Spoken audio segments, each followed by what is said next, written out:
This is a HeadGum podcast. You got mail.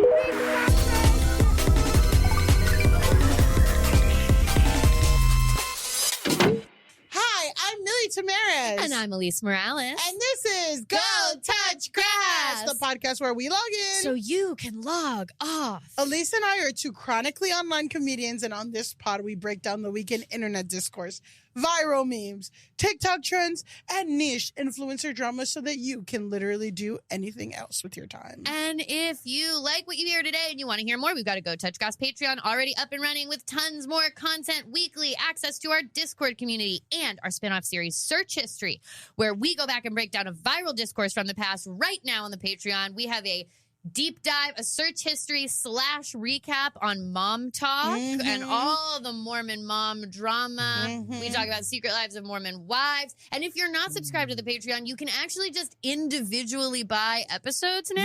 Yeah, I did it. So I made Millie all figured that the out. episodes. So for just a few bucks, you can just, Yeah. like, I like them, but I don't love them. Yeah, but I do want to hear. But I do want to hear about mom talk. And I want to hear about our Azalea Banks episode. People buying. downloaded that one. People are buying that. You can get the whole catalog if you want to test whatever. Technically, we charge $3.50, but then Patreon charges $1.50, so it's gonna put you back $5. Yeah, but we put our research hats on for these we episodes. put our whole foot in this. We put our whole foot in Give it, us so money. it's worth the $5. We're dying. Give us money. I'm fucking from a fucking life. And don't forget to leave us a 5-star rating. Yes. And review. We love your reviews. We do. We need more of them. We always need more. But really, the best review you can give us is to tell your friends, tag us in a little story. We'll repost it. You know we're online. You know we're online. We're you know we're always online. seeing. That's you the know we're conceit responding to our DMs. Conceit of the show is that It's gonna the reason why we're all here. And speaking of reviews, I really quickly want to say that someone DM'd me. Someone DM'd us and DM'd me and was like, "Oh my God, your podcast got a really cute review on Reddit." And then I was like, "Oh my God!" And I clicked. They sent me the thing, and it was like somebody goes like, "It's like in r/podcast. Hey, I have severe ADHD. Does anyone have any recommendations for podcasts Absolutely that would be good for me?" And someone said, and "Go someone touch says, grass." "Oh my God, Go Touch Grass. They're totally good for your ADHD." Let's go. And representation matters. And you know what? Thank you. Thank you. Thank you for listening. We might not finish all of our sentences, but we're out here. We're out here. We're out here. We're moving through topics at a rapid pace for the ADHD mind. Yeah, the non-divergent, the normal mind won't compete. Yeah. Compute. Yeah, here we go. And here we go again. We're moving. We're talking so fast we can't even get our words out. We can't even get or my brain is working so fast. Speaking of people who are fast, whose brain is working at a rapid pace. Our guest, guys, such a friend of the pod, a real life friend, in fact. He's a comedian, a content creator, non-derogatory. Yeah, parentheses, non-derogatory.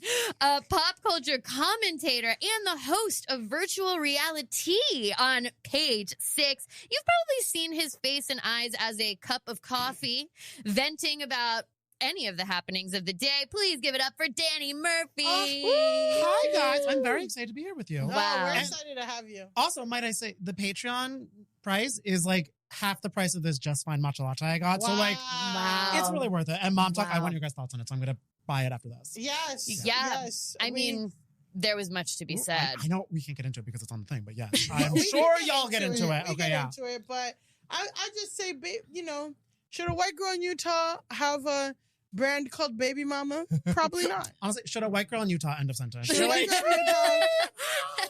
white girl in Utah, Danny, one of your most popular video series is called Venti Vents. How'd you come up with that concept? I feel like it's only something that someone sick with ADHD can come up with. There is tinges of that. There's moments of that where I Tell us what it is. How'd you come up with it? Everything about Venti Vents. Because I do love my coffee. So I'm usually always having a coffee. You have this Not matcha right Mormon. here. Not Mormon. Not Mormon. I know. I couldn't do it. You couldn't do it. Everything else, long underwear, fine. Celibacy, fine. Can not I tell coffee. You something? What? Long underwear and celibacy. Like, yeah. Okay. Not the worst that could happen. Like, I'm lazy. That sounds nice, but the coffee was rough. And like, I think half of their men are potentially in the closet. Like, I would vibe with them. Yeah. I would swing with them. Yeah. But I know I do Would you soft swing or hard swing? I think you gotta hard it. Yeah. I don't know how to. I don't know. I feel like it would accidentally go hard from soft. Yeah. So you know what I mean. They're going from soft to hard. Soft to hard. I don't know how restrictive the underwear is. That would be the determining factor of how my swing. I think my swing would be. It's I like think loose. it's kind of loose. It's like long pantaloons. johns, Yeah. right? That sounds nice. But in the summer, see, I don't know. That's what I feel about like when I see like Hasidic Jewish people like with the suits. I'm like, listen, winter, you're killing it. Yeah. Because they have the hat, The big hat. swag, bitch, and they have the fur and on the shit. But then the summer, they're going through it, and I'm It's like, rough. see, that's when you lose me. It's Yeah. rough. Yeah, I know. I couldn't really do that, but everything else, except for the coffee, because you love coffee. And I kind of want to try because they opened up in Rock Center one of the the soda. Yes, I told Elise. It's Rock Center and South Street Seaport. Oh, I really a dirty want to try soda one. place. Please, soda with a bunch of shit in it. I think it's gonna change my life. Okay, well, talk to us about Venti Vents. But the reason I'm having a matcha now is because I've had 2.5 coffees already. Oh wow! So I thought this would slow it down. Yeah. So, I don't know. You know what I mean? Yeah. And I'm in East. I'm like Bushwick. I'm like, let me get a matcha. Let me be fun. The guy wanted me dead. I don't know. Yeah. Like, Well, that's very Bushwick. It's very It's the place. I'm like, it's about like a cat. I don't know what's happening. But I would just drink a lot of coffee, and a lot of things in life would set me off. Nothing ever serious, because I feel like that's the thing, is you just have to sit and be like, the world is ending. But I would just really need to share when I would be annoyed, because I felt like after I said it, I was like, okay, it's out in the world now. It's not my problem. Like if someone was like too close on the subway, or like making out on the subway, or something like that, or like holding hands while walking downstairs. That's tough. Having me sit in not a nice seat, like in a restaurant, I have to change And tables. then you would go, you'd superimpose your face and eyes onto a cup, and you'd vent about it. And that really kicked off in the pandemic when I hated so much how I looked, but felt like I had to do something, because I was like, I couldn't get my hair cut. I forgot how to shave. It was like really like the Revenant style. How to shave. I was like, I forgot. Oh no, a will to live. I forgot my will to live. So I just didn't shave. That was the thing I forgot. Yeah. So then I was like, oh, this is easy, and I didn't want a TikTok dance. So then that just started happening. Yeah. That wasn't. You know what? That is so smart, because we really shifted to mostly front-facing video content at a time where we were not in a front-facing energy. I feel like it happened before the pandemic. Right before the pandemic, but then like, and then the TikTok truly took off, and then people were doing lives and all of this stuff. And I was like, I'm not live ready at this point. I look like hell. So it's like, that's a good workaround. And again, I'm not going to be dancing. I could not. I did a dance. There was one where it was like the one with your whole family, right? But my roommate had abandoned me, so I was like alone in my apartment for like the first 2 months of the pandemic. So I did like a dance challenge, but then I used the filter where you get duplicated. See, that's fun. It was. I was not. You were bonding with yourself. I was mentally ill. You and everyone. Yeah. Okay, Danny, here's my question for you.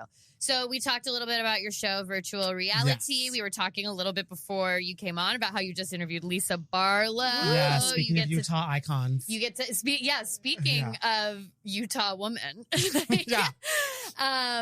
So, okay, here's my question for you. We were talking on the Mom Talk episode about kind of the relationship between being a reality star and social media. Where do you see like those two things combining? Because the point that Millie made that I thought was interesting about the Secret Lives, I keep seeing Secret Wives of American Mormon Teenager. Lives. Yes, it's hard. Secret Lives of a Mormon Teenager. Secret Lives of Mormon Wives is that they were influencers first and then became reality stars, where usually we get reality stars who become influencers. So what are you seeing on the ground floor? It's funny. They've tried to do shows where it's influencers that are becoming reality stars, and it falls really flat really fast. I feel one of the prime examples of it that everyone kind of forgot about was like the Real Friends of WeHo, which was like canceled before it came out. I know. Where you're just kind of like, oh, these are people complaining about like influencer woes in ways we didn't care. But what I loved about the Mom Talk girls, and I think why it worked, is like they treat influencing like they're like Navy SEALs. Yeah. Where they're like, we are a unit. Like they were a group. The pressure. Will Mom Talk survive this? Yes, like the Dallas, like there was so much pressure on it. Oh yeah, like the Dallas Cowboy cheerleaders. Yeah, I was like, oh my God, like they would have horrific fights with everyone, reveal so many things, like, all right, guys, let's just do this together. And then like shimmy in a circle. And that's how they feed their family. Like it's impeccable. It's breathtaking. So I hope they find more people like that to have happen. But then I feel it's always like a merging and a blending. And it's funny because there's a lot of influencers that I feel try to go into reality TV and it just doesn't work. Yeah. Because they're so used to the curation of their life. And we want the people who are off the rails on I want the people that are off the rails on my television. Yeah, because I think like for you to be successful on TikTok, just to speak to your point, you have to again be really good at editing and curating your life. But for you to be successful on reality TV, you have to let it go and like be vulnerable and say things like even embarrassing things that might make you look stupid and whatever. And like I could see those things like being antithetical and not working. Because that's the thing, you need to have the reality stars be comfortable with after an episode airs like 1,500 comments in their comment section hating them, and they just post like a video of them being like at the pool and like not having the disconnect there. Yeah. Well, that was so fun with the Jennifer Affleck of it all. But just in general, like they're doing like funny video dancing to like the Cotton Eye Joe, and everyone's like, you need to leave your husband. I love my husband and blah, you're blah. not related to Ben Affleck. Yeah, we Googled like, it. It's like, oh my God. And they're like, and they keep doing it, like whatever. Yeah. It's like, you kind of need that. I also feel like the desire for reality show people to become influencers has put the dating reality show world into like a tailspin. Like The Bachelor, I feel like has been off for a while now, and it's because everybody's just going on to become an influencer. All of these, I feel like with dating reality shows now, we pretty much get one good season of every single one, because the first season you're getting people who are pure in for the love of the game. I mean, they can imagine that they'll become influencers, but it's once the show pops off, pretty much everyone who's going on, their ulterior motive is to be an influencer. Yeah, like to sell diet pills for the rest of your life with the coupon code. I guess I would say the counter to that is any queer show, like any queer dating show, but especially like the lesbian version of Ultimatum was so, because in any other situation you're like, who can really fall in love in 2 weeks? And then it was like, and they're like, are you here for the right reasons? No, they are saying I love you after 1 week. And they mean it. And they mean it. Yes, that is and they're true. like, whatever. And I'm like, this is good because they're all in. Yeah, they're I'll say all the straight in. reality Straight reality dating are shows. in crisis. Well, I because it's like everybody's trying to be, everyone's trying to like pop off in their own way. Yeah. And like, I guess that when it becomes a means to an end, and it's the same thing too of like talentless, I hate to say talentless influencers, because influencing is a job, like content creation is a job. It's really difficult, whatever. But when the basis and the center of your content is just that you're a creator and not any kind of angle, not any kind of like comedy or like, you know what I mean? Or like selling cookbooks or nothing, you know? Or you're not even really building it off your own personality from scratch. It's like, I went on The Bachelor and now I'm an influencer because you saw me on The Bachelor. And then there's no like through line, because then they'll just promote any, like they don't have a niche or anything that makes you care. You don't trust them. I will say, Love is Blind is casting in Washington, D.C. right now. They announced the cast, and I fear that this will be the darkest group of people. The energy will be... I watched the screeners for it because I interviewed some of them, and it is crap. Yeah, dark? Yeah, it sent a chill down my spine. Should we watch? Yeah, I'm not the biggest Love is Blind person. So I am not, like, dating shows just don't really respond to me. It's tough. But there's some chaos in it. There's a couple in particular that I'm like, this is this is rough. Because you're getting a very small subsect of people in DC who don't have a job that would be ruined if they went on reality TV. So you're getting some real weirdos who also live in DC. So what's going on? Where are we there? Yeah. So you don't work for the government because you're here. Yeah. So why are you in DC, and for what are you doing? And that's why I'm afeared. That's good. Well, the thing with Love is Blind is like not my favorite show either, but it does feel like you have, I feel like I'm okay with not tuning into The Bachelor, but I feel like with Love is Blind, everyone talks about it so much, and there's so many memes that you do feel you're missing out on something by not consuming it. It's a hard thing because this is the first time I'm like, there's 4 episodes I'm just talking to a wall. I'm like, this is painful. Somebody said that like that Love is Blind, like it should be blind for the audience too. Like that would be good, so that we're like, it's everyone doing the venti vents face. I love we just see them. Honestly, I would adore that because that's I would watch the shit out of that. Because then I would just start brainstorming. Like, oh, that person is hot. I want to pick it. Then you see them, and you're like, ooh. Well, is it time? It's time for the discourse, guys. It's time for the discourse. So today's, the discourse is where we take one big subject that everyone's talking about on the internet, and we dive deep into it. Mm-hmm. And today's discourse takes us to the sticky, icky world of straight cis male podcasters. Oh no! Parentheses derogatory. Parentheses not the ones that are our friends. No, straight cis male podcasters. Do we have friends that are straight cis male? I guess we the certainly curators. Do. Yeah, we do. We certainly do. Well, anyway, our main subjects are based across the pond, and it's a podcast called. It's spelled SxtsnGigs, but it's Shits and Gigs. Okay, I was like, you lost me. I was really because I guess they don't want to get. I mean, it's smart. They don't want to get whatever, but it's the Shits and Gigs podcast. Got it. The ADHD mind. Yeah. As soon as you said X, I was out of there. I was like, I also was so bad at a spelling bee when I was younger, so it really took me back to that. Yeah. So Shits and Gigs is an incredibly popular podcast. Mm-hmm. Like Go Touch Grass. Just like Go Touch. Just like Go Touch Grass. GXTX. Well, they have 30,000 patrons, paid patrons, and we have... We're on the way. Yeah, we're on the way. We're on the way. We're on the road to 30,000. Road to 30,000. Yeah. Oh, I like that. Road to 30,000. So it's hosted by Fuhad Dawoodi and James Duncan. James Duncan has 371,000 Instagram followers, and Fuhad has 372,000 Instagram followers. Oh. For racial context, because it's important to note that James Duncan is mixed race. He's a lighter-skinned black man, and Fuhad is Nigerian from the UK and is darker skin. Their podcast has 2.5 million followers on Instagram. Okay, road to 2.5 million. Their YouTube has 1.9 million subscribers. Mm-hmm. And their TikTok has 8.3 million subscribers. Right. Our followers.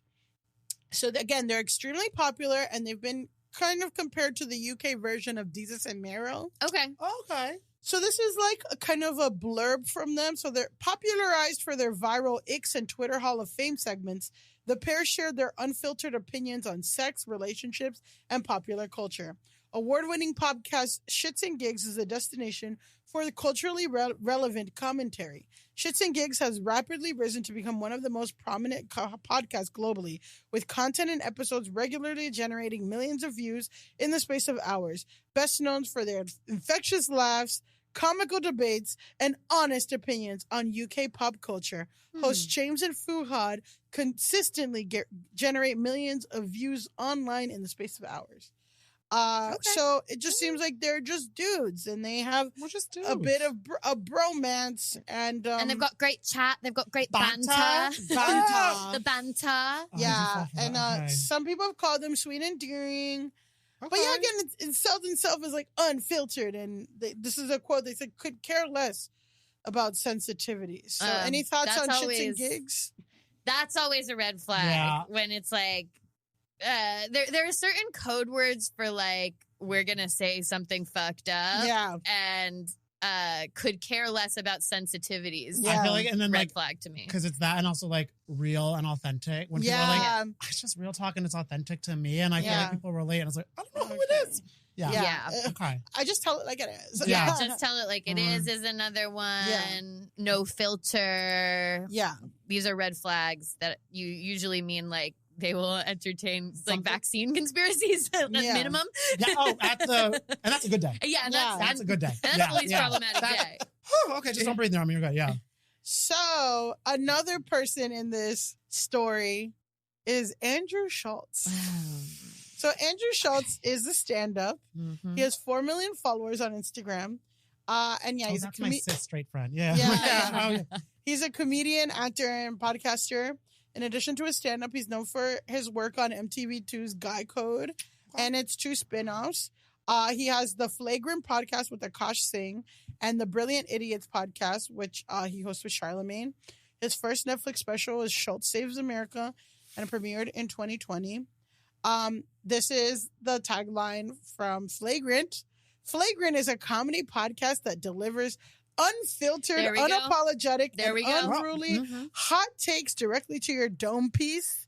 And he hosts it with Akash Singh. It's funny when you look up Flagrant, the podcast, related podcasts are the Joe Rogan Show, Brilliant Idiots, and the Tim Dillon Show. If you're looking for a vibe check. Okay. It's important to note that Andrew Schultz has a documented history of being a racist and a misogynist in many, many platforms, in many, many ways. I'm not even going to waste my time pulling up receipts. You can look it up. Personally, for me... He's being unfiltered, Melly. He's being unfiltered, I guess. For your dome piece. For your dome piece. I'm like, are they giving each other I'm like confused. Yeah, I guess. And I just have to say, because this podcast is our opinion, I personally find Andrew Schultz stand-up hacky. And not unfiltered. for me. Unfiltered. Choosing unfiltered. But whatever, go off. And I guess for me, my question is like, what's up with men having to like say that they're unfiltered and unruly? Like, in their like podcasting, I'm like, isn't that kind of given? Like, is there ever a situation where men aren't like, or when men have to be filtered? I don't know. Yeah. I guess I'm just like, why is everyone like, we tell it like, I don't know. I'm just like. I think because they all think they are the only people that tells it as is as them. You know what I mean? Yeah. Where they think everyone else is they're like, no, I'm the thought leader in all this. Yeah. But you're saying everyone else that you were just on the related episodes are saying. Yeah.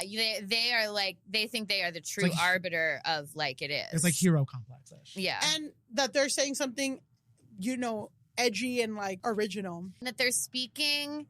That it's more honest to talk about these topics without taking into account how you would make anyone else feel or the opinions of society or what is considered right or normal. Like it's a kind of a dog whistle type to be like, we're going to say some fucked up stuff on here.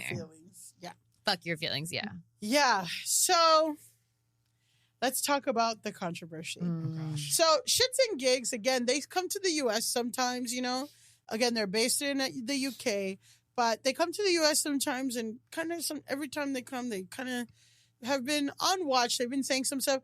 A few months ago, SxtsnGigs came under fire because they visited Atlanta and they said there are no baddies in Atlanta, which means there are no hot women at all. In Atlanta. I feel like Atlanta is like kind of a nexus of baddies. Yeah. Yes. I mean, even I've only been there for a layover, but I've watched so many reality shows from it of so many hot people. So yeah. Yeah. And like, I think it's so interesting that I say baddies because I was telling like, there's a difference between attractive people and bad bitches. And like, I feel like there's a high maintenance, like kind of in piece to being a bad bitch.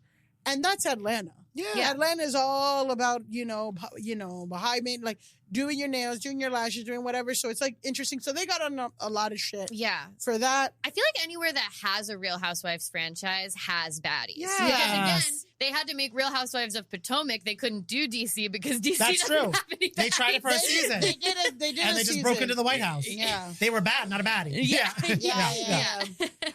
So again, whatever, right? So that was like one of the first things. Then over the summer, the SxtsnGigs did a U.S. tour. And they went on Andrew Schultz's podcast, Flagrant. And they were talking to Andrew Schultz about that TikTok trend, the Black girlfriend effect. Right. Which is how we talked about it, like in passing, how usually people of different races, when they date Black women, they start, looking quote unquote better. They go to glow up. They have a fade. Yeah. And the reverse is happening to Travis Kelce. So where he that is mustache looking, is wrong.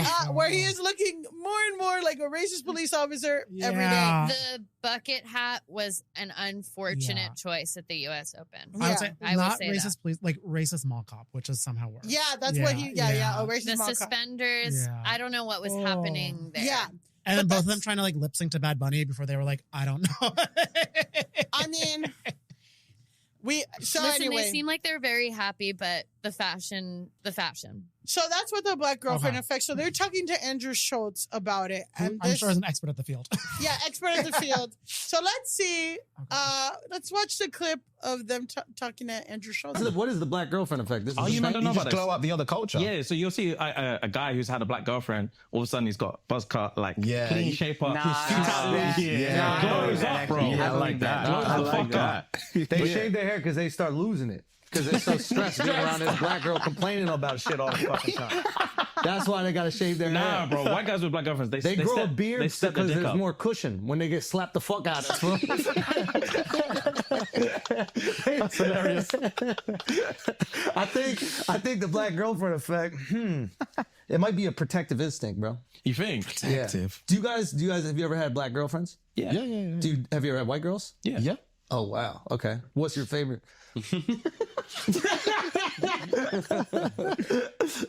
We love them all. Yeah. Oh really? We love them all. Yeah. That means white. Who gets That means what? Hey, let me get a US translation. Kendrick fans? Got him! We love them all. That's royal English for. Okay, thoughts? Wait, because you do a video on the podcast too, because I have to say the first thought is the split image when it started shaving the soap was really good. Yeah, just so I everyone lost focus of the clip for 2 seconds, but I got back. But it was really, that part got me. Just so everyone knows, in order to play the 1 minute clip, we did watch a version where it was like the clip on one side and then like someone making soap on the other side. And They were doing a lot of stuff. I want them to be flagrant or whatever the fuck this is. Again, ADHD podcast representation. So what about the thoughts? We're back. Said, I don't know. I mean, I get a major ick when. Well, first of all, I thought it was weird when he was like, "Have you guys had Black girlfriends? Have you guys had white girlfriends?" And he was like, "Whoa." No, he was like he seemed like because he was like, you've had Black girlfriends, you've had white girlfriends, and when they said yes to both, he was like, whoa, like as if it's crazy to have dated both Black and white people, and that's a.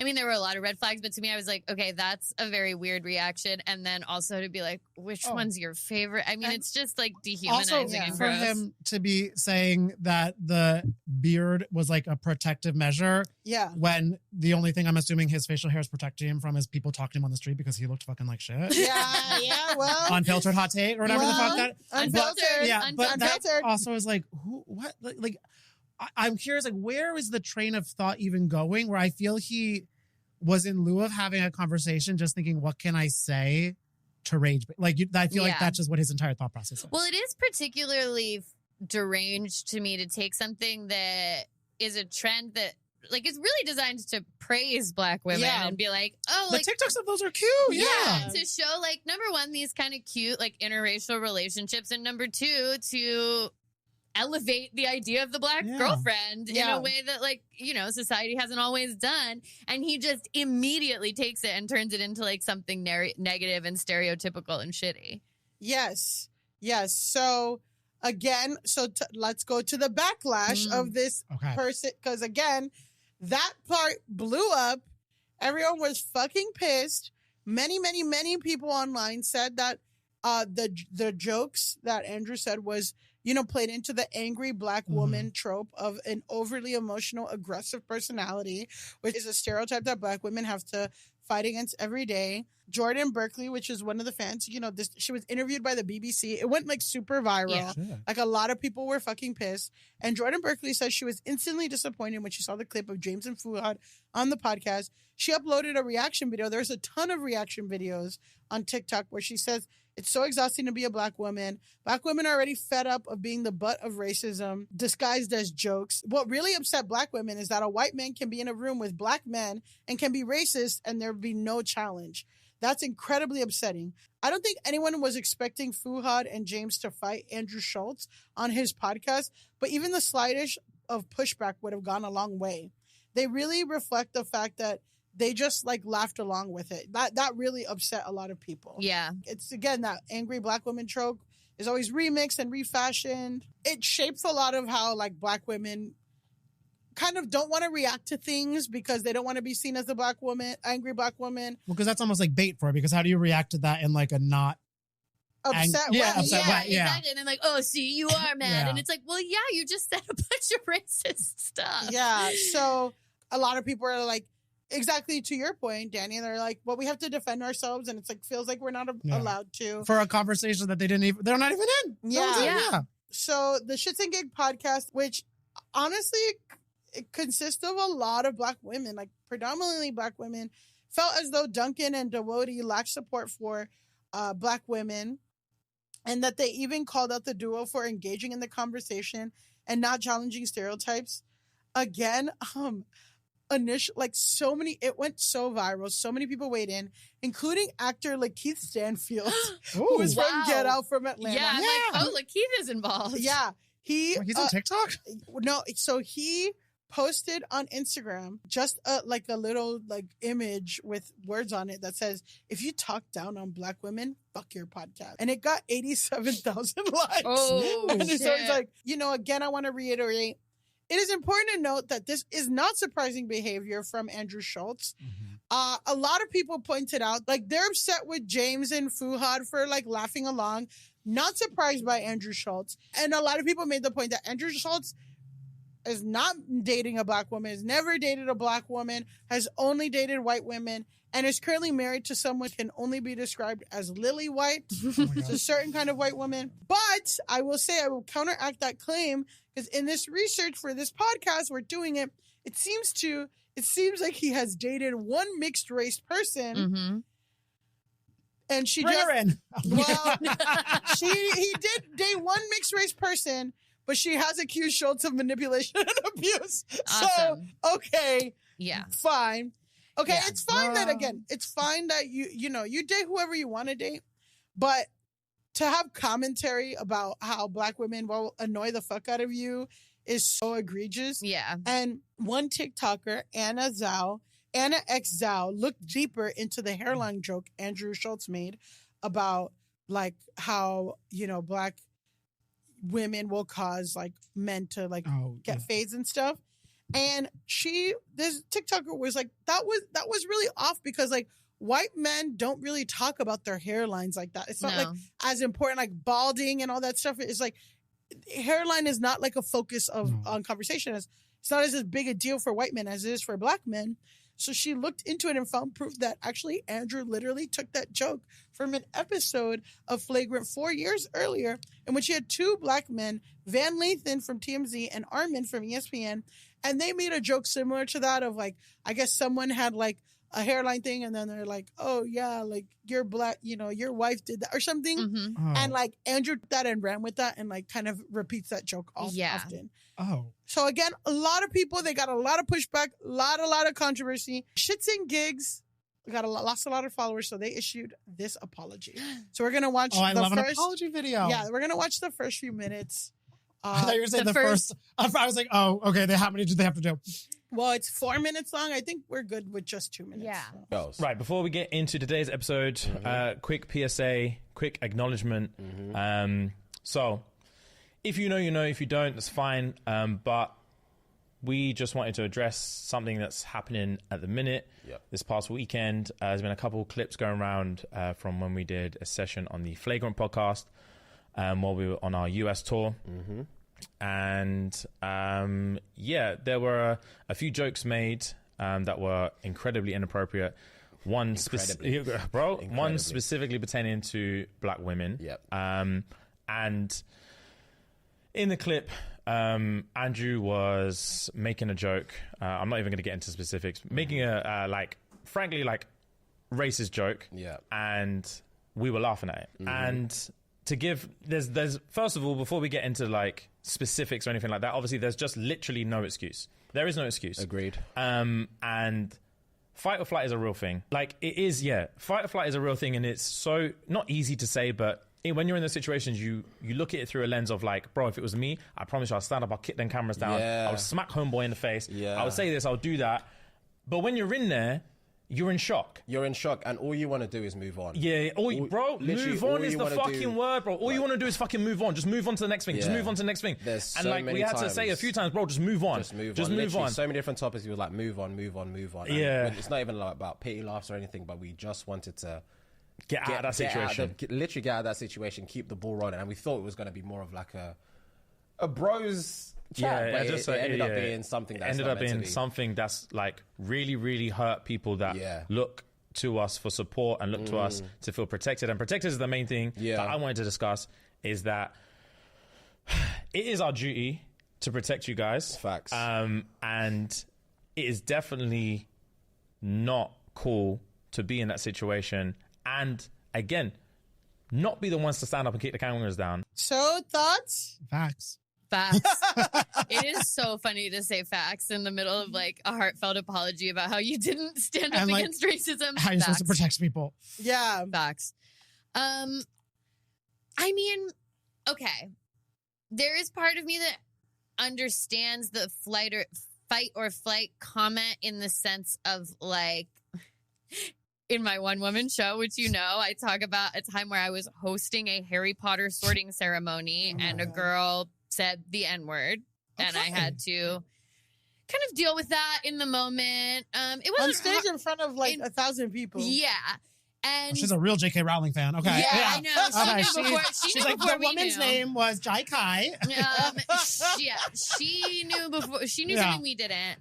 And kind of the crux of the joke is that I realize I have to address it in the moment, but I like mealy mouth go through being like, hey, you guys, we shouldn't do that, whatever. And I've thought about that in the sense of like, I host an open mic. I've thought about like, oh my gosh, what would I do if someone came up here and like did something fucked up? And like, how do I address that? Do I stop them as it's happening? Do I say something after their set? Like, these are things that I've thought about. And it is tough when you are like in the middle of a performance and something comes out of left field like that. But at the same time, they like the amount of giggling that occurred is it's a lot. And also, if it was what they were saying, which is like they were uncomfortable in the moment, you also, because it's a recorded podcast, they could have said afterwards, hey, please take that out. That wasn't cool and we don't want to be a part of that. Who knows if Andrew Schultz would acquiesce or whatever. But if something had really been a red flag to them and they were super uncomfortable, but they didn't know what to say in the moment and they didn't want to like mess up the vibe or whatever, there is another way out of that, which is to say, take this out. Yeah, because I get fight or flight. Like, when I'm in the back of an Uber, I'm agreeing to anything. You know what I mean? Like, that Uber driver until I get to my destination, I am correct. Yeah, absolutely. They physically have your life in their hands. See, buckled. But in a conversation, well, a few things, because they said that they thought it was just going to kind of be like a chat with bros. But I feel knowing, even I'm not that well versed in Andrew Schultz, but I'm like, knowing what I know about him, I know what that conversation would entail. So they would be a little bit more prepared of where he would probably want to take things. Yeah. So it's on, and especially because, like you said, they have such a big following. They're experts in the podcasting field, or maybe not experts, but they know what they're doing behind a mic. So I would assume they would have had the wherewithal to guide a conversation and have that back and forth in the moment. And even if they didn't want to like ruin a vibe, but they wanted to be like, come off like funny enough, but also staying true to what they're saying in this apology video that they feel is true, I would assume they would have like the internal tools to have made that happen then. Yeah. You know? Yeah, because they also could have, when he said, have you had black girlfriends? They could have said, yeah, and I love dating black women, and like I love the black girlfriends that I've had. Or like found ways to inject positive. The pause they gave, because when he was like, who did you like more? They're like, we love all. They did it kind of they made it a punchline type of thing.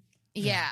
So, I mean, what you guys hit is exactly what the backlash to the backlash is, which is, again, one of our favorite parts of the discourse is like, there's always backlash to the backlash. So first, I do want to define, it's fight, flight, but then there's also freeze and fawn. And those are common responses to stress, trauma, or fear. Again, fight, when you fight, you know, it's a direct confrontation with the threat, often through assertiveness, aggressiveness, or a proactive attitude. Flight is an instinctive response to escape or avoid a threat by seeking physical or emotional distance. Freeze is a state of immobility or paralysis in response to a threat. And fawn is an attempt to please others to avoid conflict by accommodating them. And, you know, again, the definition, these responses are triggered by sympathetic nervous system, which releases hormones like adrenaline and cortisol when activated. This can cause a person's heart rate to increase and prepare for their body for movement. Why am I defining this? Because the backlash to the backlash is like, it wasn't fight or flight. You guys were fawning and freezing. And, you know, the comments of this video, of the apology video, was like, just watch a woman stitch this. And she said, y'all would rather be popular than powerful. And I see it. Somebody said, apologize as loudly as you laughed. And then somebody else noted that it's also a cultural phenomenon. And like, we have apology video, but then also there's the dissection of apology videos. Oh, yes. So that's what these comments are doing. Someone said that lack of eye contact is telling. Someone said, I don't accept your apology. It was a fun ride though. And I think this was one of my favorite. First of all, there's literally no excuse for this. Proceeds to give a very long excuse. Like, that's what this video was, right? And also I wonder too, because the way it was with that, it was even framed where they were like, all right, at the top, like to get it out of the way, where they were like, it's like almost a to-do list. Like, I don't know if they posted it on their socials and everything like it, but it's always interesting. I feel like when podcasters get in trouble, they'll do the apology just on their podcast, because then it's like, okay, only the people that listen, but like, they're not gonna like, they're not trying to take actual ownership of putting it into the universe that I did something bad, that even someone who is a half follower of me will see. Right, because if you do it as a separate piece entirely, then people will be commenting on that video. I mean, obviously a video found its way out. Clearly they released videos of the podcast. I don't know if they clipped this or what. Yeah, they probably didn't clip that. Yeah, but either way, it is. I clocked that too, that it's like, oh, they're including it in kind of the wider episode, but as not a on its thing, own. which I do think is a thing we've seen when we were talking about the Brooke Schofield drama, that Tana, I always forget her. Mojo. Yeah. Yeah. I thought it was Montague. It's always like, before we get into the pod, let's address the controversy. And now the pod. Well, then also, it's the other thing too. Then it's like, this used to be such a talk during like more the heyday of YouTube time, where it's like, well, you just monetize your apology video. Yeah, they always where do it's that. like, okay, before we say sorry, use code oopsies. Yeah, right. Yeah. And it's like, everyone's going to hear that ad before the apology. Yeah. The And one- then like, I mean, because I'll randomly listen to a podcast, like the amount of podcast episodes I listened to that was like announcement or some news. I'm like, oh, so they know more people download it too. Yeah.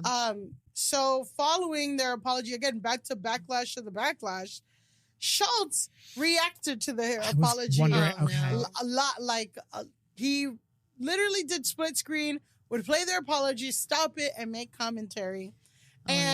Schultz said on his podcast that James and Fuhad, to your point at least, could have asked for the discussion to be edited out, but they chose not to. Schultz claimed that the pair's producer asked to cut out other parts of the pod they found inappropriate. They said, cut this out, cut this out, cut this out. But that joke with the black women, nothing. Andrew Schultz said the fight or flight thing wasn't really there afterwards. The comedian also accused James and Fuhad of only speaking out about it because of the backlash. There was no negative reaction after it came out, he said.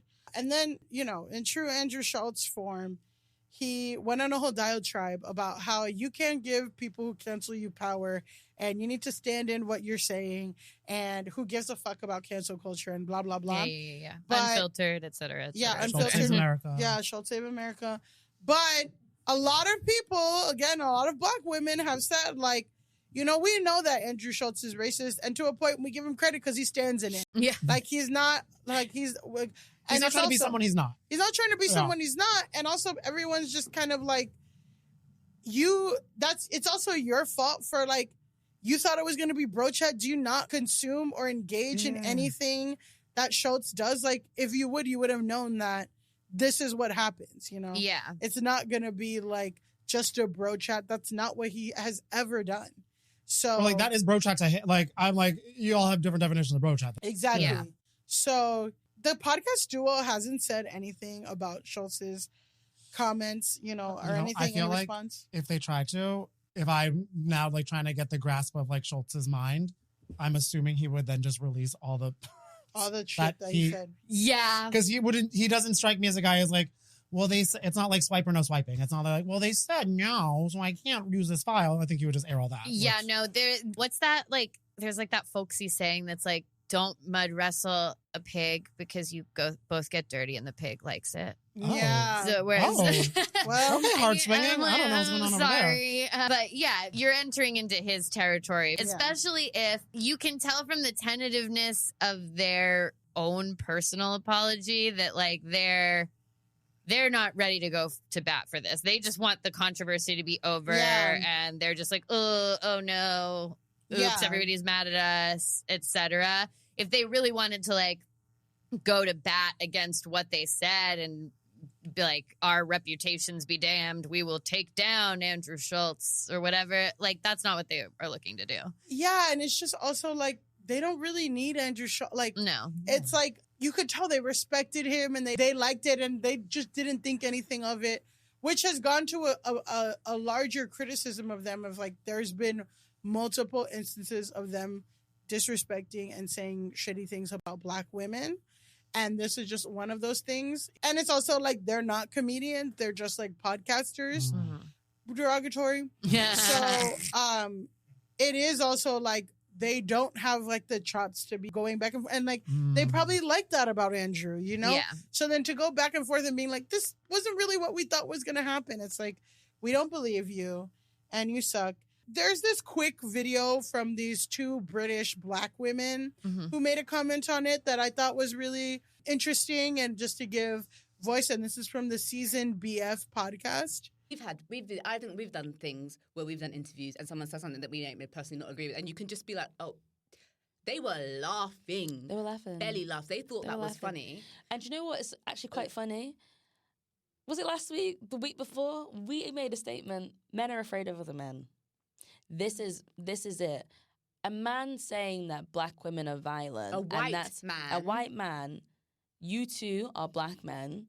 And a white man. And also, Andrew wasn't alone. There was another guy there. In the clips you're seeing, they just don't show him. He did well not to laugh loud enough to get the camera to go on exactly, him. because the other guy is Indian, Asian, something. So like, so you're not like surrounded by white people that you feel so uncomfortable. But a white man sits down and laughs at you and says that the women from your race are violent creatures, and you laugh. And then you have the nerve to come to us and apologize and say that it triggered your fight or flight, as if we didn't watch it in 4K. You don't make it seem like you had the KKK standing around you. Don't make it seem like if I didn't laugh, I was going to be I was going to be harmed. You cackled because that's what you believe. And then you did your apology, but because nobody believed your bullshit apology, now all your mess is out here. And you know what it reminded me of? When Chris Rock, Ricky Gervais, and that ginger guy and Jerry Seinfeld or whatever his name is, those ones, and they were all saying nigger together, and Chris Rock was laughing like the word I can't say and not get arrested these days. That's what it reminded me of. And I'm telling you right now, Chris Rock did not believe it was going to affect his fight or flight, because the audience that would watch that would not give a shit. And SxtsnGigs knew that the audience that they were going to do all this stuff to, and that's also why they've been getting away with all the stuff that they've been saying for years, because now all your videos are out, that they wouldn't give a fuck, because your audience isn't and wasn't primarily black women until you guys started to go super viral on the internet. Super viral on TikTok. I don't think you had black women like that. It was just men. And men supporting men do bullshit things. And you thought you could laugh at that and get away with it. And now look. Yeah. Your ass has been shown. I have two things. Yeah. Number one, the redheaded guy they're talking about in the clip is Louis C.K. Oh. And number two, not to, I grew up in a Seinfeld house. Can't say I support everything he does and says now, but I will say in that clip, Jerry Seinfeld does refuse to say the N-word, and he says, I don't think it's funny. And it's actually very awkward because Chris Rock is laughing and everyone else is laughing, and they're like, why won't you say it, Jerry? And he's like, I don't see any humor in that. And it's a very interesting clip. A noble pedophile. Where the only... I can't say everything he's done is right, but I will say he's like, I draw the line there.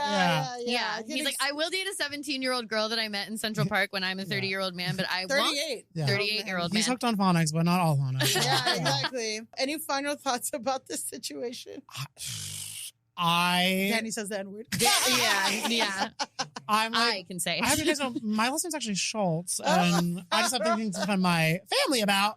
No, I mean, I feel like those girls really did sum it up, and I think it's really, because I'm not that well versed in those guys, but I think it's so interesting that they probably, because I got such a broader audience from social and everything like that, so maybe they tried to do a pivot of their content, but the true fans maybe weren't.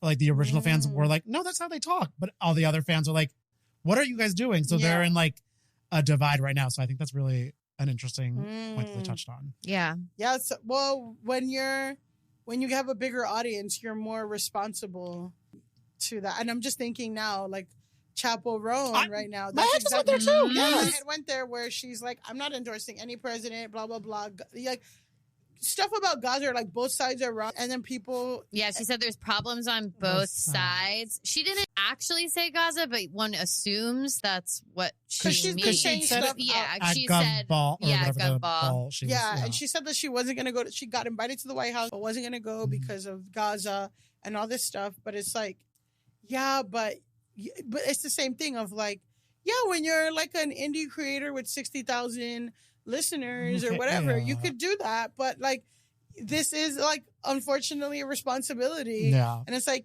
if you want to have like the 8 million followers on TikTok, you do have responsibility to be more careful with your words and or choose to say say what you want to say and then let the cards fall as they fall. Because Andrew Schultz doesn't care that he doesn't have black women fans. No, Andrew Schultz doesn't care at all, but to the Chapo Roan of it all, it is kind of a wild statement for her to make. And obviously Chapo Roan is free to vote her conscience and do whatever she wants, but to be this, to be like, I'm in the tradition of drag, and there's one side of this that literally wants to ban drag.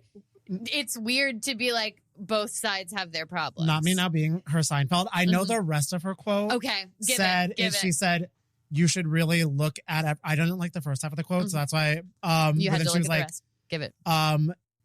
So you should vote where your heart is, and I feel like if you're a human, like you should know where your heart is. And her main issue, she said, she's voting for trans rights, which everyone is assuming that means she'll vote for that, but I'm kind of like, I don't like her, but then of course the first half is what was all said, and I'm kind of like, because I was under the assumption before I saw that she was talking about Gaza, because I know she was so, or like one of the only, when I was like, oh my God, this girl's like having a summer, and she's the only like pop star really like saying remotely anything about it.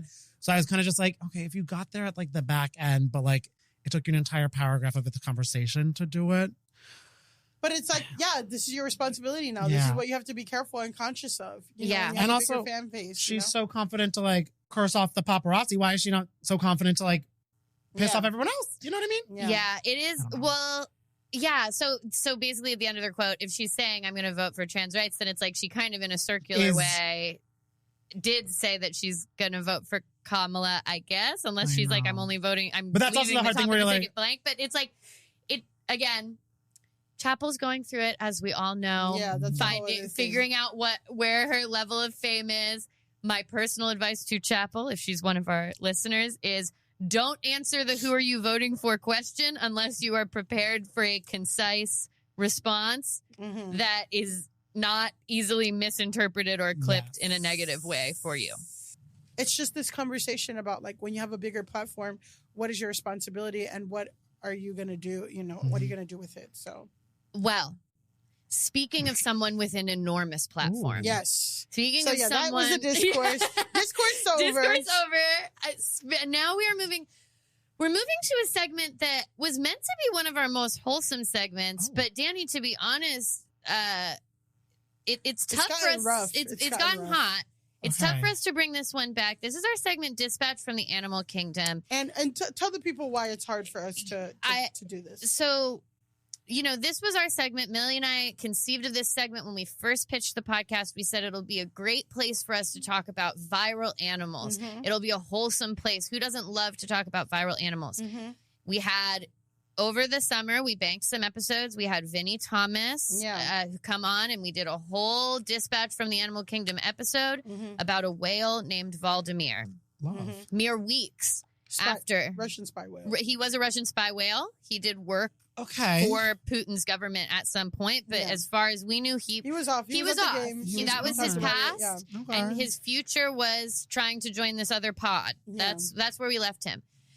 Mere weeks after that episode was released, Valdemir was found dead under mysterious circumstances, having been shot. Yeah. Somewhat. Now the like Norwegian authorities are like, actually, he wasn't shot. And it's like, okay, so now we're covering up. What's the exactly? Now it's a cover up. Someone commented on our post about it, was like, actually, the Norwegian government decided there was no foul play. And it's like, how do bullet holes end up in a whale's body without foul play?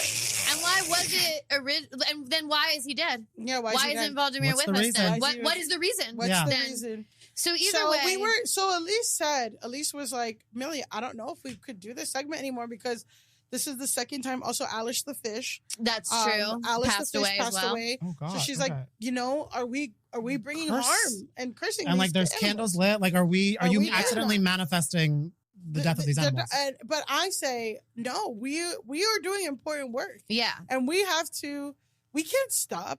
No, we can't stop. We have to keep going. We have a noble mission. And at the end of the day, Alice the fish was sick. We knew that from the get. And who told you though? Norway? No. The fish was found the fish was on British. Front yard. And she was found kind of out of the water in a front yard. So things weren't looking good for Alice from the beginning. That's hard. Her life was extended. And as we know, Valdemir, he was never blame the victim, but he was involved in some stuff. Mm-hmm. He was almost John Wick. You know, the life of a spy only goes so far. It's tough. You can't be getting involved with Putin and then trying to swim away. You know, he doesn't let people go like that. That's not how he is. So, with the caveat that we only want the best for this creature, we do have to talk about Deng, the pygmy hippo. Okay, here we go. The beloved viral pygmy hippo, Deng. She's taken over the internet. Fun fact, Deng means bouncy pork. Oh. Which is incredibly cute. Yeah. Okay. Her name was chosen by fans on social media. So there are a couple different options. They went with Deng. It's like the VMAs. Yeah. Yeah. You know, when Washington, D.C., when we got our baby panda, the residents of D.C. voted to name the panda as well. So this is something What do they call it? Taishan. Taishan? Mm-hmm. It's spelled Taishan. Interesting. But yes, his name was Taishan. I mean, very, very 2020 core with the exotic name. Yes. Kaylee. Yeah. So this is something zoos will do. I think they hit it out of the park with bouncy pork for this creature. So just some stats. A pygmy hippo is basically a smaller version of a regular hippo. It's half as tall as the common hippopotamus. and it weighs a fourth of what a regular hippo weighs. Very cutesy, very demure. Exactly. There are only 2,000 pygmy hippos remaining in the wild. Oh my gosh. So Mu Deng's popularity, other creatures have had conservation efforts, speaking of pandas, based off of their cuteness and virality, like it can actually translate into help for their species. So Mu Deng is doing the work. Okay. She lives at the Khao Kiao Open Zoo in Thailand, which is a 2-hour drive from Bangkok. If anyone has any travel plans coming up, you can get there in 2 hours. She started going viral after her handler posted videos of her online. She's best known for screaming, biting her handlers, being very wet. She's always so slippery. And having very cute pink cheeks. Okay. These are some of the images that are most famous of her Oh my going God, viral. yes. There's one of her handler picking her up while she's screaming that is very important. There's one of her screaming while she's being hosed down with water. Like, truly not in terms of, like, looks or anything, but why do I feel she's dealing with fame the same way Chappell Roan is? Wow. Just screaming, like, into the void. Like, wow. She and Chappell both had such a meteoric rise. and don't know what. And it's like, they do love blush, both of them. That's very true. Wait, and the Good Luck Babe album cover, she has, like, the little pig nose. A pig nose, so it could be hippocore. It could be bouncy pork. Yeah. I'm really seeing this for both of them. The rise and fall of the princesses. Because it's like, again, Chappell Roan, her talent was so much that she's been skyrocketed to fame. Yeah. And they both need security. Yeah, and Mu Deng just has it, and like she couldn't be contained. So a video of her eating grass also went viral because it was revealed that she's actually not old enough to eat grass and she's just mimicking her mom. Oh wow! Oh. Honestly, podcast promo. But I was gonna say she's a listener. She's a listener. Yeah, she's touching grass just for the love of the game. She can't even eat the grass. Yeah. But dark side, as you alluded to, it has been reported that some visitors to the zoo are throwing water and other objects at her to get her to react. Wow. And the zoo's director has now threatened to take legal action against misbehaving visitors. Due to overcrowding, interactions with Mu Deng will now be limited to weekends, with each viewing lasting only 5 minutes. So it's like the Mona Lisa. Like, you can get up and then you gotta get out. Oh. Such an underwhelming moment, too. Wait, so like, is it that they let her out for 5 minutes at a time, or each group can only see her can only look at Mu Deng for 5 minutes? Wow. And group sizes are capped between 30 and 50 people to better manage the crowds. Wow. There is also a 24/7 Mu Deng live stream, and That's what you need. she has dramatically increased visitation to the zoo from 3,000 to 10,000 a day. Wow. So she's really that girl. Oh my God.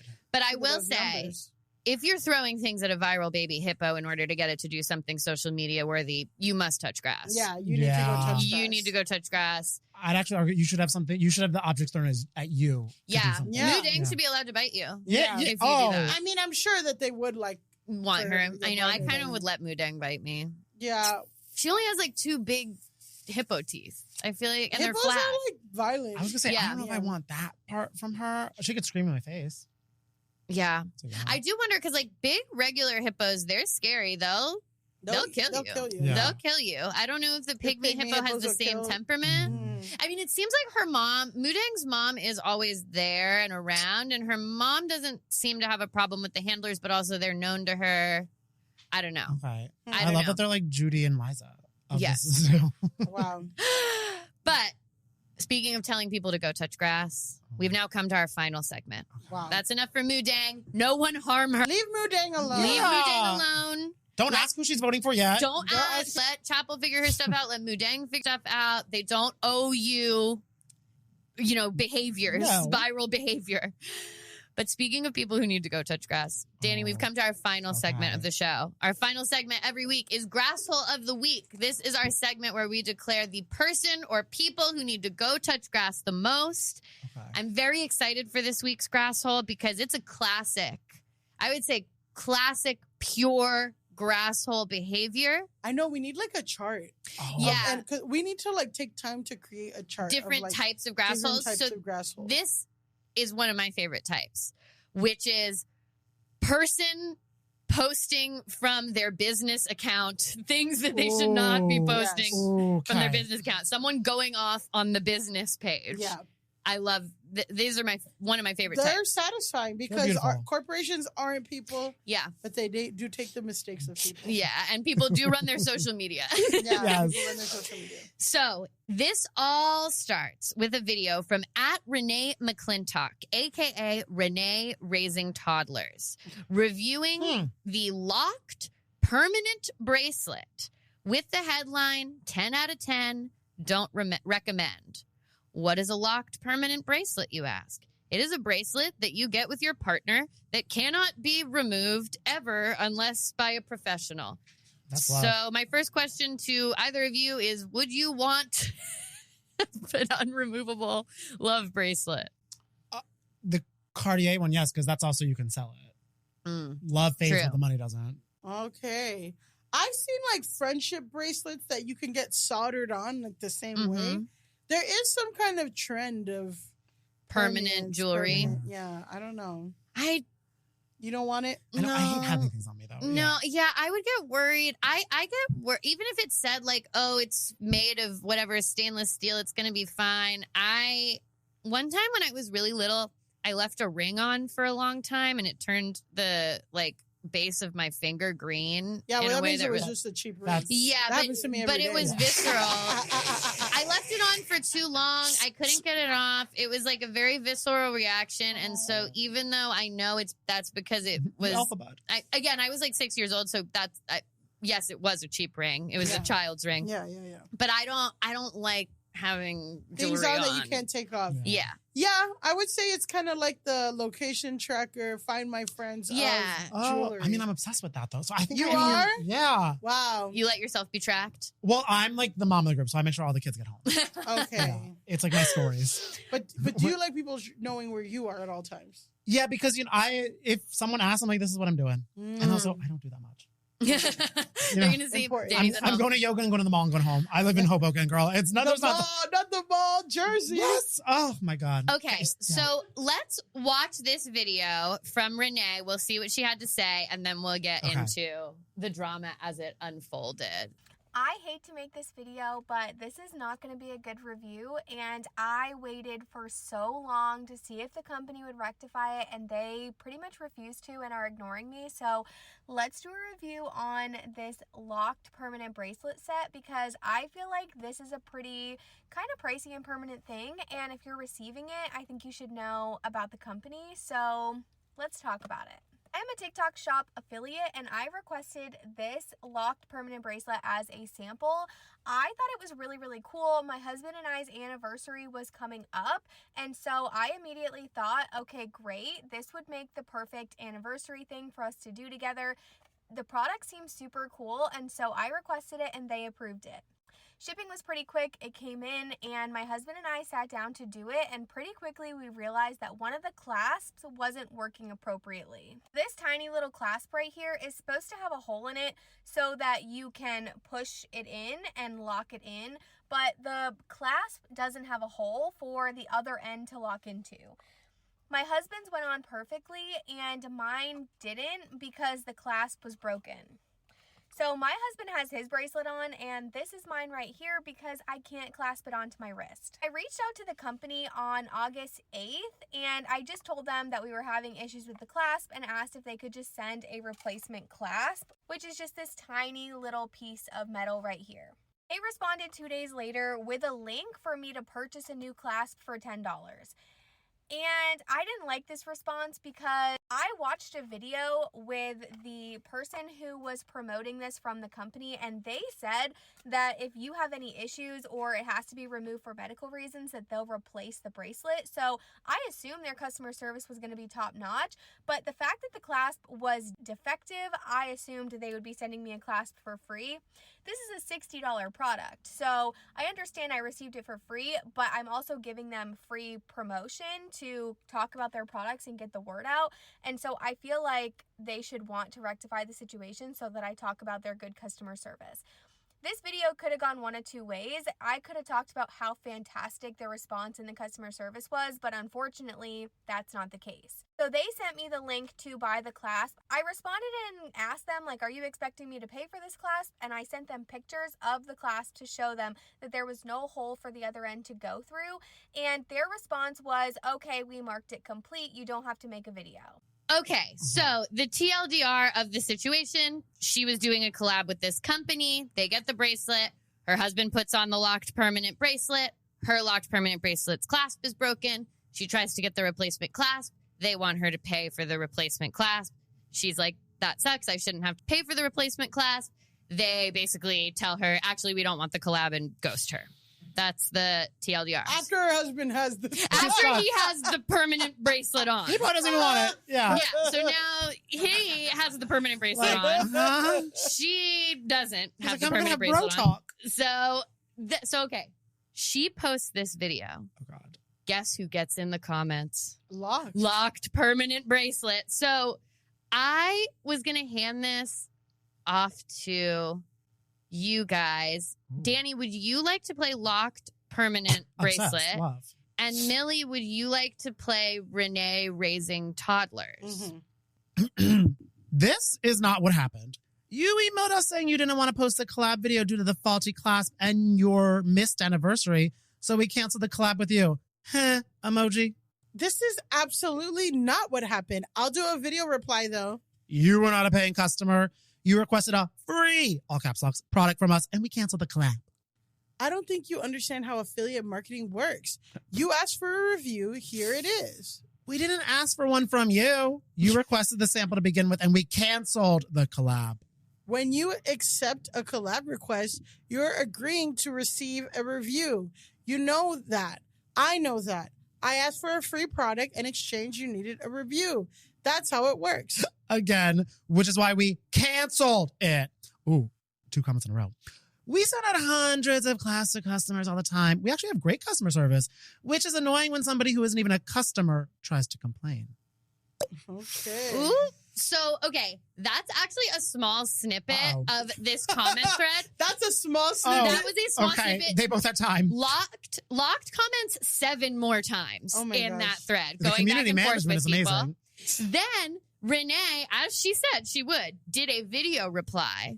Locked comments on that video. They say, we would have replaced it if you weren't such a Karen. Laughing emoji. Got her. So, got her ass. Raising toddlers. Now, because of this, like, other people are fighting with Locked in the comments. That comment thread that starts with Locked saying this isn't what happened had 2,000 replies. Like, people are going crazy.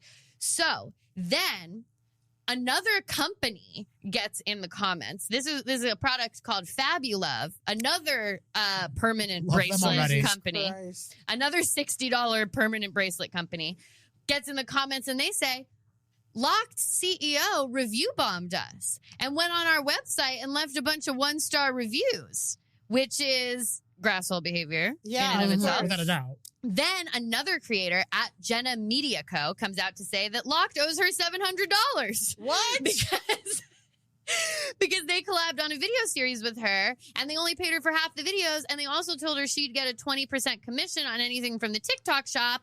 And when she was like, hey, where's my commission? The guy she talked to from the company, someone named Luke, basically like, this was the tone in which he like belittled her and was like, your videos sucked, so we're not blah, blah, blah. And it's like, that's not the deal though. No. Like, that's not how this type of stuff works. But at this point, you would think the company would stand down. But of course. In true Grasshole behavior. Not only do they not stand down, but Brooks, a.k.a. at Dolphin Dot, a.k.a. the owner of Locked Bracelets, gets into the fray. That is this next video. Okay. I called this girl a Karen from our company TikTok account, and now everybody's freaking out. I'm going to try to go over everything as quick as possible, but it's pretty ridiculous. So Karen made her review of our company bashing us because she didn't like our customer service and the fact that we canceled her free collaboration and we wouldn't send her more free shit. We go back and forth with her a little bit in the comments. She makes another video, and that is the video where we just say, you know, if you weren't such a Karen, we would have just sent you it. I do want to clarify, we're not calling her a Karen because she asked for a replacement. We're calling her a Karen because she ran a TikTok to make a hit piece on us. The next hit piece has to do with a company called Fabulove, who reached out to Karen to let her know that we had made a 1-star review from our company account on their TikTok shop. And you're damn right we did. They stole our product and copied our videos almost word for word. This video was made on 9/1. Compare it to these 2 videos that we made 3 months ago. And if you have any doubts on who brought this product to market first, we posted this product in 2022. Why don't you go look at Fabulove's accounts and see when they first started posting permanent bracelets, because it was a couple months ago. They saw that we were scaling this and having success, and they completely ripped it off, and they're trying to brand it as their own now. The last hit piece has to do with a creator that says we didn't pay her the money that we owed her, and I gotta say, we fucked up on this one. I wasn't dealing with her personally. This was months ago with somebody else on her team, but I did go back and actually look at the emails, and we gotta pay her. So if we haven't already, we'll reach out to you, Jenna. I'm sorry, I take full responsibility for that. I actually was unaware of the situation, but we will get it resolved. We're gonna pay a little extra because it was months ago. And that's enough yapping for one day. I'm going to the beach. I'm sure there'll be plenty of Karens in the comments. I love you all. Bye. Okay. Reactions to Dolphin Dot. Like the biggest thing is like these bracelets are ugly too. Yeah, they are ugly. Yeah. Like because I think, what is it? Catbird has bracelets. And they're cute. They're and like, cute and really dainty and small. Yeah. These look like bike chains. Yes. They don't go with everything. That's the thing, is I can't have a permanent bracelet, and then what if I'm going, there's silver, I want to wear gold. Like, when it's he's going to the beach to go in the ocean, great. I didn't see his bracelet. Yeah. He looks like he's 22. Yeah. Don't have it. Nobody permanent he wants to be with. Where's your bracelet, sir? Who would? And also, I don't like the flipping Karen using. That's what I want to get in. That was my big thing, is I was like, we need to get on the same page about what a Karen is, because just a woman complaining is not a Karen. Also, like, complaining about work that they were going to do together too. That's what I don't understand. So just because a woman has a legitimate complaint about something doesn't make her a Karen. A Karen is someone who is specifically like leveraging the power of like older white womanness to get something that is not owed to her, or to put someone An else unreasonable down. request. Yeah, is to try to like leverage that power for an unreasonable Like if she went with a bracelet from a different company to yell at them saying, this bracelet's broken and I want money back, they're like, that would be more Karen. That would be Karen. This is just Renee. Or if she broke it and then was like, you should give it back. But so it's like Karen and then hit piece. And it's like, if somebody's sharing their honest like experience, that's not a hit piece. That's their honest experience. They're not, they're like, she was like, I asked for this, they didn't, whatever, I don't fucking recommend them. That's her right. It's not a hit piece, and doesn't make someone a Karen.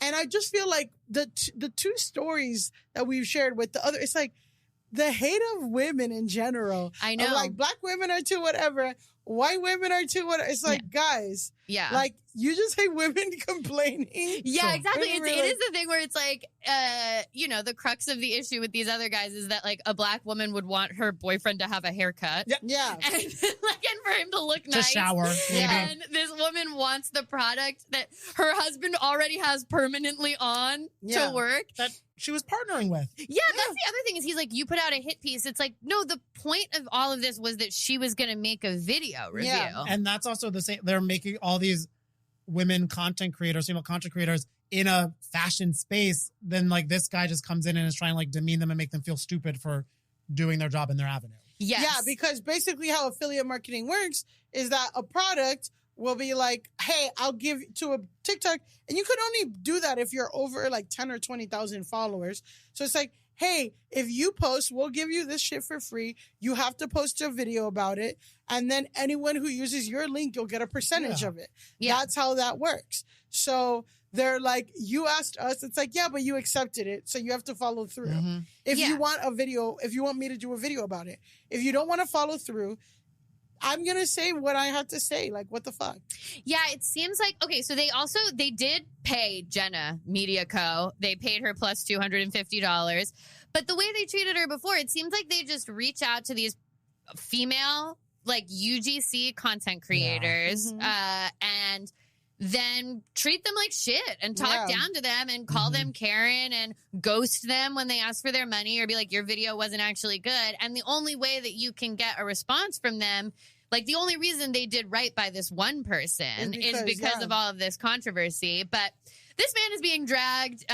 This video has a ratio of 1,150 likes to 1,491 comments. So that's not good. If you're 1-to-1 likes and comments, that is not a good ratio. I feel like any apology thing or any kind of thing that says, I'm going to the beach by like. And I'm sure there will be more Karens in the comments. So he's already dismissing. I love you all. Oh, yeah. And also, like, I'm sorry. The hair? I'm gonna say this, right? This is the same thing as like he's like Fabulove copied our idea. This is the same thing I say about when comedians say like, oh, they stole my idea, and what's the idea about dating apps?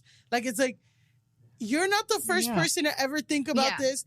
The whole point is like you have to make the better product. If you make the better product, have the better customer service, people will follow. Like, it doesn't matter. You know what I mean? Yeah, even when I went to look it up to like see the price of the locked bracelet, which is like $60, tons of other locked bracelet companies came up. Permanent jewelry is just, it's an own entity. Yeah, it's a thing. So again, like Catbird has a nice one. Like it's just not a proprietary thing in the way he's acting. And you look so they made an official 1-star review from their business account, which is also crazy. They're like, damn right we did. You're an idiot. Yeah. So for all of these reasons, we have to say, locked permanent bracelets. Go touch grass. And that's our episode. Oh my God. Danny, you were such an amazing guest. You're the best. This was so much fun. I'm going to go eat grass outside for y'all and also for our hippo queen. For Mudang, who can't right now, but yes. Who can't do it right now, but we do it for her and we want her protected. If Mudang or anyone else wants to follow you, Danny Murphy online, where can they find you, listen to your podcast, all the good stuff? Oh my God. Well, you could follow me across everything at Cashmere Danny, Cashmere with a K. And then also Page 6 Virtual Reality episodes out Thursday and sporadically more throughout the week on YouTube, all the podcast platforms, bunch of Housewives, bunch of insanity. It's a good time. Yeah, amazing. Lisa Barlow. I know. Lisa Barlow. She sang Fourth Night for us, which is her rendition of Taylor Swift's Fortnite. Wow. She didn't know the lyrics, but she got that. I was like, does Fourth Night mean something? Okay, no, I love it. That. It does now. It does, and now it does now. But I love Fortnite Lisa Barlow's version. Okay. Guys, you can follow this podcast at Go Touch Grass Pod on everything. You can follow me at Pandalise on Instagram or at Elise Navidad on TikTok. You can follow me at Millie_Tamaris on Instagram and TikTok and at Millie Tamaris on Twitter. And until next time, go touch grass. That was a HeadGum podcast. Hi, I'm Caleb Heron, host of the So True podcast, now on HeadGum. Every week, me and my guests get into it, and we get down to what's really going on. I ask them what's so true to them, how they got to where they are in life, a bunch of other questions, and we also may or may not test their general trivia knowledge, whether it's one of my sworn enemies like Brittany Broski or Drew Wallow, or my actual biological mother, Kelly. My guests and I are just after the truth, and if we find it, great, and if not, no worries. So subscribe to So True on Spotify, Apple Podcasts, Pocket Casts, or wherever you get your podcasts, and watch video episodes on the So True with Caleb Heron YouTube channel. New episodes drop every Thursday. Love ya.